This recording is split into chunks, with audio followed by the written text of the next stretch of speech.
मित्रों, जिस प्रकार माता रानी के 9 रूप प्रचलित हैं, जिनकी पूजा नवरात्रों में की जाती है, ठीक उसी प्रकार माता रानी की 10 महाविद्या भी प्रसिद्ध है, जिनकी पूजा गुप्त नवरात्रों के समय की जाती है। माता आदिशक्ति की ये 10 महाविद्याएं। माता आदिशक्ति के पार्वती के रूप में जन्म लेने के पश्चात माता पार्वती ने ही ये महाविद्याएं प्रकट की थी, जिनका प्राकट्य अलग अलग उद्देश्यों के लिए विभिन्न समय काल में हुआ था। इन 10 महाविद्याओं के रूप की साधना मुख्य रूप से तांत्रिक विद्या व शक्तियां प्राप्त करने के लिए की जाती है, इसलिए इन्हें तांत्रिक महाविद्या या तांत्रिक शक्तियां भी कहा जाता है। आज हम आपको इन 10 महाविद्याओं के नाम सहित उनके बारे में संक्षेप में जानकारी देंगे। 10 महाविद्याओं में प्रथम है काली महाविद्या। महाविद्या काली पहली महाविद्या मानी जाती है, जो मां पार्वती के शरीर से प्रकट हुई थी। इनका रूप अत्यंत भीषण व दुष्टों का संहार करने वाला है। माता पार्वती ने क्रोधवश सबसे पहले अपने सबसे भीषण रूप को प्रकट किया था। माता काली की फुंकार भयभीत करने वाली थी। इनका वर्ण काला है।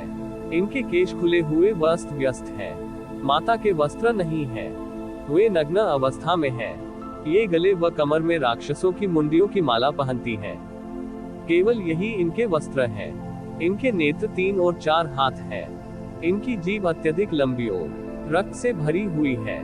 माता के चारों हाथों में खड्ग, राक्षस की खोपड़ी, अभय मुद्रा व वर मुद्रा में और रक्त से भरा हुआ खप्पर अर्थात पात्र। मुख के भाव अत्यधिक क्रोधित व फुकार मारती हुई। शास्त्रों के अनुसार रक्तबीज व शुंभ निशुंभ राक्षसों का वध करने के लिए मां काली का प्राकट्य हुआ था। महाविद्या काली की पूजा व साधना करने से शत्रुओं व दुष्टों का नाश होता है, स्वयं में परिवर्तन आता है, मन से बुरी प्रवृत्तियों का अंत होता है। समय की महत्ता, माता द्वारा अभय दान इत्यादि जैसे लाभ होते हैं। 10 महाविद्याओं में दूसरा है तारा महाविद्या। माता तारा दूसरी महाविद्या मानी जाती है, जो मां पार्वती के शरीर से प्रकट हुई थी। इनका ये रूप भी भीषण व दुष्टों का संहार करने वाला है, इसलिए इन्हें मां काली के समान ही माना गया है। महाविद्या तारा के रूप का रंग नीला और नेत्र 3 है। केश खुले हुए व अस्त व्यस्त है। इनके गले में सर्प व राक्षसों के नरमुंडों की माला है। हाथ 4। इनके हाथों की मुद्रा खड्ग, तलवार, कमल का फूल व कैंची है। इनके मुख के भाव आश्चर्यचकित कर देने वाले और मुख खुला हुआ है। महाविद्या तारा की पूजा करने वाले व्यक्तियों के मन में माता के प्रति मातृत्व भाव जागृत होता है। संकटों से मुक्ति मिलती है। आर्थिक क्षेत्र में उन्नति मिलती है। माता का ये रूप अपने भक्तों को मोक्ष इत्यादि प्रदान करने में सक्षम है। मित्रों, माता तारा और भगवान शंकर की छवि को धूमिल करने के लिए कुछ अज्ञानी लोगों ने समुद्र मंथन से जो हलाहल विष निकला था, भगवान शंकर के द्वारा उसे ग्रहण करने पर भगवान शंकर का मूर्छित होना और माता तारा द्वारा स्तनपान कराना, ये गलत दिखाया और बताया जाता है। ये धर्म विरुद्ध और शास्त्र विरुद्ध है। इस विषय पर हम आगे वीडियो बनाएंगे। 10 महाविद्याओं में तीसरी है त्रिपुर सुंदरी महाविद्या। माता त्रिपुर सुंदरी तीसरी महाविद्या मानी जाती है, जो मां पार्वती के शरीर से प्रकट हुई थी। इन्हें महाविद्या षोडशी के नाम से भी जाना जाता है। इनका रूप अत्यंत सुंदर व मन को मोह लेने वाला है। महाविद्या त्रिपुर सुंदरी का उद्देश्य पहले 2 रूपों में माता रानी ने अपने भीषण रूप प्रकट किए थे। तत्पश्चात उनका ये सुंदर रूप प्रकट हुआ। इनका प्राकट्य अपने भक्तों के मन से भय को समाप्त करने व अंतर्मन को शांति प्रदान करने के उद्देश्य से हुआ था। इनका वर्ण सुनहरा है। केश खुले हुए व व्यवस्थित हैं। इनके वस्त्रों का रंग लाल है। इनके भी नेत्र 3 है और हाथ 4 है। इनके सभी हाथों में पुष्प रूपी 5 बाण, धनुष, अंकुश व फंदा है। इनके मुख के भाव शांत व मुख पर तेज चमकता रहता है। ये भगवान शंकर जी की नाभि से निकले कमल के आसन पर विराजमान है। महाविद्या त्रिपुर सुंदरी की पूजा करने से भक्तों को सुंदर रूप की प्राप्ति होती है। वैवाहिक जीवन सुखमय रहता है। जीवन साथी की तलाश पूरी हो जाती है। मन हमेशा नियंत्रण में रहता है और भक्तों द्वारा आत्मिक शांति का अनुभव करना इत्यादि। 10 महाविद्याओं में से चौथी है भुवनेश्वरी महाविद्या। माता भुवनेश्वरी चौथी महाविद्या मानी जाती है। जो मां पार्वती के शरीर से प्रकट हुई थी। इन्हें समस्त ब्रह्मांड व पृथ्वी की माता माना जाता है, इसलिए इनका नाम भुवनेश्वरी अर्थात समस्त भुवन की देवी कहा गया। महाविद्या भुवनेश्वरी का रूप उगते सूर्य के समान तेज व सुनहरा है। केश खुले हुए व व्यवस्थित हैं। इनका वस्त्र लाल व पीले रंग के हैं। इनके 3 नेत्र और हाथ 4 है। इनके हाथों की मुद्रा अंकुश, फंदा, अभय मुद्रा व वर मुद्रा में है। इनके मुख के भाव शांत व अपने भक्तों को देखते हुए। इनका तेज सर्वाधिक है, जिसमें कई सूर्यों की शक्ति निहित है। महाविद्या भुवनेश्वरी का प्राकट्य ब्रह्मांड के निर्माण व उसके संचारण के लिए हुआ था। जिस प्रकार त्रिदेवों को ब्रह्मांड के निर्माता, रचयिता व संहारक के रूप में जाना जाता है, उसी प्रकार माता रानी ने अपने इस रूप में उसकी महत्ता व आदिशक्ति का प्रभाव दिखाया। महाविद्या भुवनेश्वरी की पूजा करने से संतान प्राप्ति की मनोकामना पूर्ण होती है, आत्मिक ज्ञान की प्राप्ति होती है, शरीर में ऊर्जा का अनुभव होता है, कार्य करने की शक्ति इत्यादि प्राप्त होती है। 10 महाविद्याओं में 5वीं है भैरवी महाविद्या। माता भैरवी 5वीं महाविद्या मानी जाती है, जो मां पार्वती के शरीर से प्रकट हुई थी। इनका रूप भी अत्यंत भीषण व दुष्टों का संहार करने वाला है। अपने इस रूप के कारण इन्हें माता काली और भगवान शंकर के भैरव अवतार के समान ही माना जाता है। इनका वर्ण काला, केश खुले हुए व अस्त व्यस्त है। इनके वस्त्र लाल व सुनहरे रंग के हैं। नेत्र 3 व हाथ 4 है। इनके सभी हाथों में खड्ग, तलवार, राक्षस की खोपड़ी व अभय मुद्रा। मुख के भाव अत्यंत क्रोधित। माता राक्षसों की खोपड़ियों के आसन पर विराजमान है। जीभ लंबी, रक्तरंजित व बाहर निकली हुई है। माता रानी का ये रूप भैरव के समान माना गया है। इनका एक नाम चंडिका भी है। मित्रों, यहाँ पर भैरवनाथ जी का नाम लिया जाता है, ये गलत है। भैरव और भैरवनाथ में बहुत बड़ा अंतर है। भैरवनाथ जी माता की भैरवी महाविद्या की बराबरी कभी नहीं कर सकते, क्योंकि माता भैरवी का प्राकट्य चंड व मुंड नाम के 2 राक्षसों का सेना सहित वध करने के लिए भी हुआ था। महाविद्या भैरवी के भक्तों को बुरी आत्माओं, बुरी प्रवृत्तियों व बुरी शक्तियों के प्रभाव से मुक्ति मिलती है। इनकी पूजा करने से अभय दान मिलता है व डर समाप्त हो जाता है। प्रेम व वैवाहिक जीवन सुखमय रहता है, शत्रुओं से मुक्ति मिलना इत्यादि। 10 महाविद्याओं में 6ठी है छिन्नमस्ता महाविद्या। माता छिन्नमस्ता 6ठी महाविद्या मानी जाती है, जो मां पार्वती के शरीर से प्रकट हुई थी। इनका रूप माता रानी के सभी रूपों में सबसे अलग है, क्योंकि इसमें माता रानी अपने एक हाथ में किसी राक्षस की खोपड़ी नहीं, बल्कि अपना ही मस्तक पकड़े हुए खड़ी है। महाविद्या छिन्नमस्ता का रूप गुड़हल के समान लाल, केश खुले हुए। इनके वस्त्र नहीं है, ये नग्न अवस्था में केवल आभूषण पहने हुए। नेत्र 3, 2 हाथ, हाथों की मुद्रा खड्ग व अपना कटा हुआ सिर। धड़ से रक्त की धाराएं निकलती हुई, जिसमें से 2 रक्त की धाराएं पास में खड़ी सेविकाओं के मुख में गिरती हुई। महाविद्या छिन्नमस्ता का उद्देश्य, एक बार जब माता पार्वती अपनी 2 सेविकाओं जया व विजया के साथ मंदाकिनी नदी पर स्नान करने गई, तब स्नान करने के पश्चात दोनों सेविकाओं जया व विजया को भूख लगी। मित्रों, आपको बता दें कि माता पार्वती की दोनों सेविकाओं जया व विजया में सात्विक और तामसिक दोनों प्रवृत्तियां हमेशा विद्यमान रहती है। दोनों सेविकाओं के द्वारा बार बार तामसिक भोजन की विनती करने पर जब माता को कोई और मार्ग समझ नहीं आया, तब माता पार्वती ने महाविद्या छिन्नमस्ता रूप प्रकट कर अपना ही मस्तक धड़ से काटकर अलग कर दिया और अपने ही रक्तपान से दोनों की भूख शांत की। महाविद्या छिन्नमस्ता की पूजा करने से शत्रुओं का समूल नाश होता है, भय दूर होता है, विपत्तियां इत्यादि समाप्त हो जाती है। 10 महाविद्याओं में 7वीं है धूमावती महाविद्या। माता धूमावती 7वीं महाविद्या मानी जाती है, जो मां पार्वती के शरीर से प्रकट हुई थी।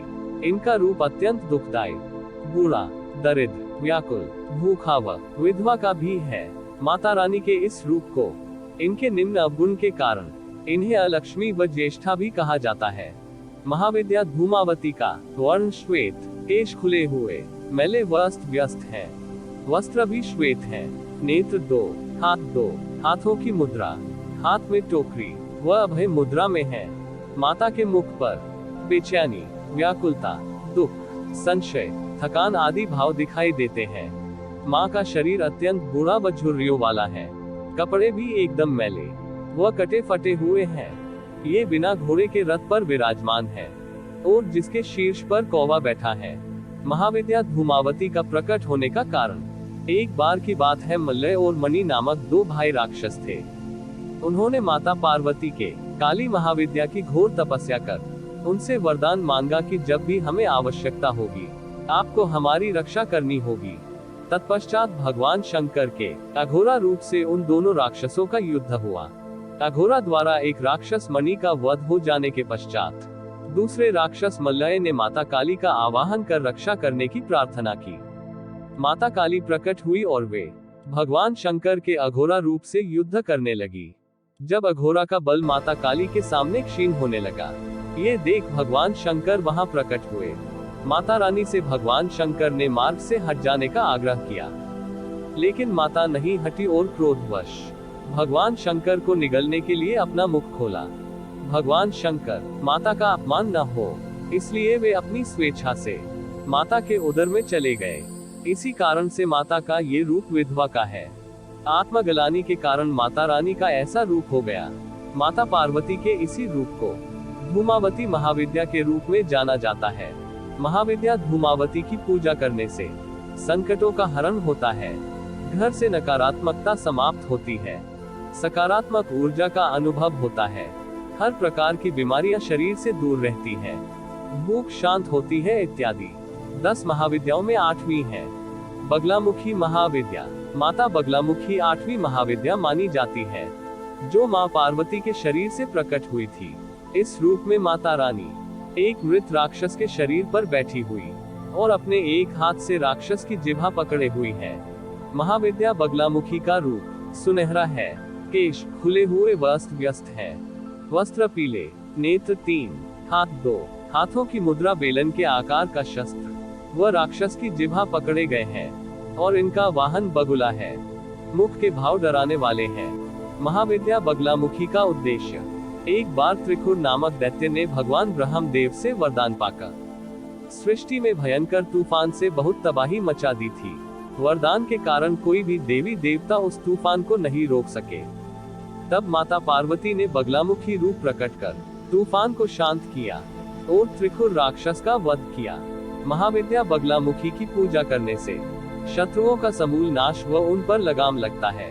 माता दुष्टता करने वालों को अपन बनाती है, हुई पत्तियों का हल करती है, आगे का मार्ग प्रशस्त करती है इत्यादि।